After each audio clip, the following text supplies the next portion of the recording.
4 दशकों से छत्तीसगढ़ और बस्तर के लिए सिरदर्द बना माओवाद संगठन अब अपनी अंतिम सांसें गिन रहा है।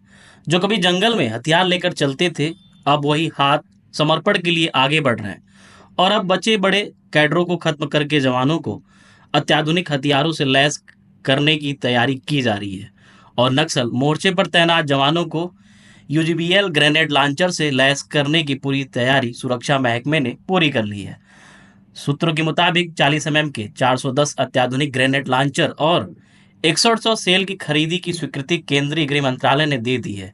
और अब जवान जंगल में इस अत्याधुनिक हथियारों के साथ उतरकर मोस्ट वांटेड माओवादियों को टारगेट करेंगे।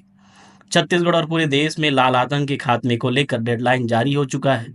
बीते दिनों बस्तर पहुंचे केंद्रीय गृह मंत्री अमित शाह ने माओवादियों को आत्मसमर्पण करने की अंतिम चेतावनी भी दी है। ऐसे में अब बस्तर सहित पड़ोसी राज्यों में छुपे बड़े कैडरों को टारगेट करके जवानों को अत्याधुनिक हथियारों से लैस करने की योजना बन गई है।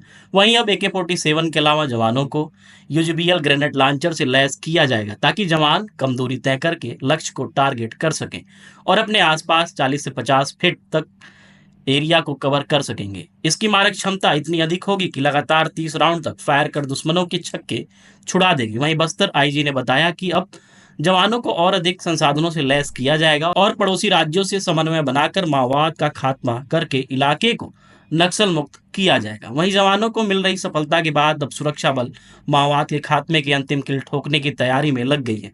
वहीं बस्तर आईजी ने बताया कि बड़े नक्सली लीडर अब भी माड़ और दंडकारण्य के इलाकों में मौजूद हैं, जिनमें जनरल सेक्रेटरी बसवा राजू, सेंट्रल कमेटी सदस्य भूपति, सोनू रामचंद्र रेड्डी, सुजाता बसवा देवा और मोस्ट वांटेड हिडमा। इन बड़े लीडरों को टारगेट करने की पूरी प्लानिंग सेना के द्वारा कर ली गई है।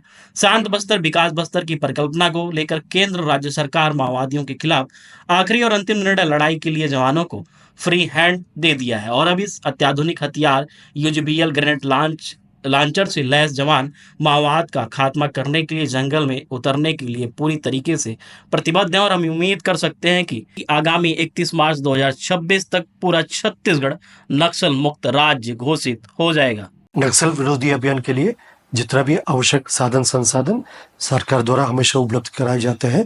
अभी हाल फिलहाल में भी सुरक्षा बल सदस्य के लिए जितना भी आवश्यक, जैसे इक्विपमेंट्स हो गई, वेपन हो गई, और भी जितना भी जो सुरक्षात्मक साधन और अन्य जो संसाधन का आवश्यकता है उसके समय समय पर पूर्ति की जाती है, जिसके कारण से हमारा सुरक्षा बल सदस्य द्वारा और मजबूती से और बेहतर मनोबल के साथ अभी इस अभियान को आगे लेकर जा रहा है, जिसके परिणाम भी काफी सकारात्मक भी रहा।